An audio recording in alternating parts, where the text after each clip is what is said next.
इधर दिल्ली से बीजेपी ने बिहार में भेज दिया दूसरा योगी। उधर विपक्ष में 24 घंटे के अंदर हो गया खेल, बिहार ही देगा अगला पीएम।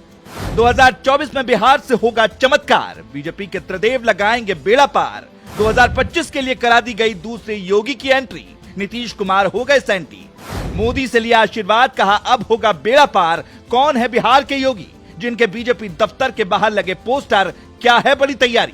इधर जैसे ही प्रधानमंत्री मोदी से मुलाकात करके एक नेता बिहार पहुंचता है, उधर बिहार की राजनीति में भूचाल आ जाता है। जो नीतीश कुमार बीजेपी से अलग होकर प्रधानमंत्री बनने का सपना देख रहे थे, वो भी उससे मुलाकात करते हैं। माथे पर तिलक, कंधे पर भगवा गमछा, योगी की तरह काम करने का स्टाइल और मोदी का पसंदीदा। आखिर कौन है वो नेता जिस पर बीजेपी ने बिहार को लेकर बड़ा दांव लगा दिया है? बिहार की गलियों गलियों में इस समय एक ही चर्चा है कि दूसरा योगी आ गया है। असल में नीतीश कुमार के बीजेपी से बगावत करने के बाद मोदी के पास बहुत बड़े दांव खेलने के अलावा कोई दूसरा विकल्प बचा नहीं था। पिछले कई महीनों से बीजेपी लगातार एक ऐसे नेता को खोज रही थी जिसके कंधे पर बिहार की जिम्मेदारी सौंपी जा सके। इसीलिए योगी आदित्यनाथ की ही तरह काम करने वाले और उनके ही तेवर के एक छोटे कार्यकर्ता टाइप नेता को बीजेपी ने बिहार का बीजेपी अध्यक्ष बनाकर भेज दिया।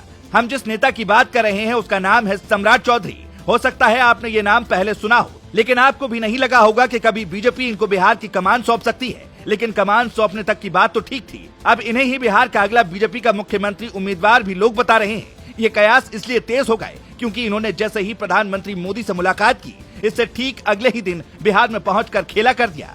बिहार की राजनीति में इस समय क्या चल रहा है, हम आपको बस 2 तस्वीरों के जरिए ही एकदम क्लियर कर देंगे। तस्वीर नंबर 1, गौर से देखिए इस तस्वीर को, जिसमें प्रधानमंत्री मोदी मुस्कुराते हुए सम्राट चौधरी से मुलाकात कर रहे हैं। अमूमन प्रधानमंत्री मोदी किसी से मुलाकात करते हैं तो इस तरह से मुस्कुराते हुए नहीं दिखाई पड़ते, लेकिन सम्राट से मिलने के दौरान वो मुस्कुराते हुए उनका स्वागत करते दिखाई दे रहे हैं। इसी तस्वीर में गौर करने वाली बात ये भी है कि सम्राट चौधरी के कंधे पर भगवा गमछा है और उन्होंने सिर पर भी भगवा गमछा ही लपेट रखा है। इस मुलाकात के बाद जैसे ही सम्राट चौधरी बिहार लौटे, वहाँ की गली गली में केवल एक ही पोस्टर लगा मिला, बिहार का योगी आ गया भैया सम्राट। हर कोई इन्हें दूसरा योगी कह रहा है, लेकिन सवाल यह है कि आखिर दूसरा योगी इन्हें क्यों कहा जा रहा है? तो आपको बता दें कि ये भी पक्के राम भक्त हैं और योगी की तरह बयान देने के लिए जाने जाते हैं। इनके काम करने का तरीका भी करीब करीब योगी आदित्यनाथ के जैसा है। घुमा फिरा कर बात करना सम्राट चौधरी को नहीं आता।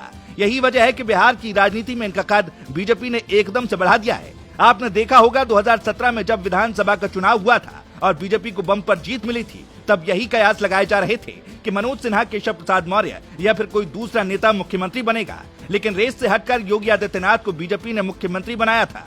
अब सम्राट चौधरी के समर्थकों को भी यही लग रहा है कि शायद उनके नेता को ही बीजेपी आने वाले दिनों में अपना मुख्यमंत्री का उम्मीदवार घोषित करेगी। इसीलिए अभी से जगह जगह पोस्टर लगाकर उनको दूसरा योगी बताया जा रहा है। अब बात करते हैं दूसरी तस्वीर की, जिसको देखने के बाद विपक्ष के नेताओं का ब्लड प्रेशर हाई हो गया है। इस तस्वीर में बिहार के मुख्यमंत्री नीतीश कुमार और साथ में सम्राट चौधरी आपको खड़े दिखाई दे रहे होंगे। दोनों एक साथ मिलकर आरती कर रहे हैं। ये तस्वीर सिर्फ एक दिन पुरानी है, जब रामनवमी के मौके पर दोनों नेता इकट्ठा हुए थे।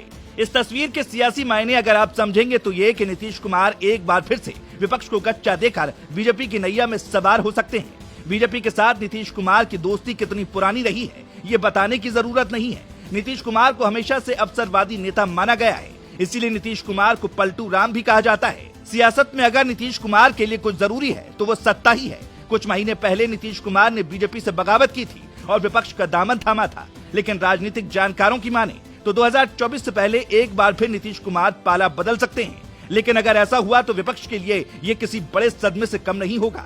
Bureau report.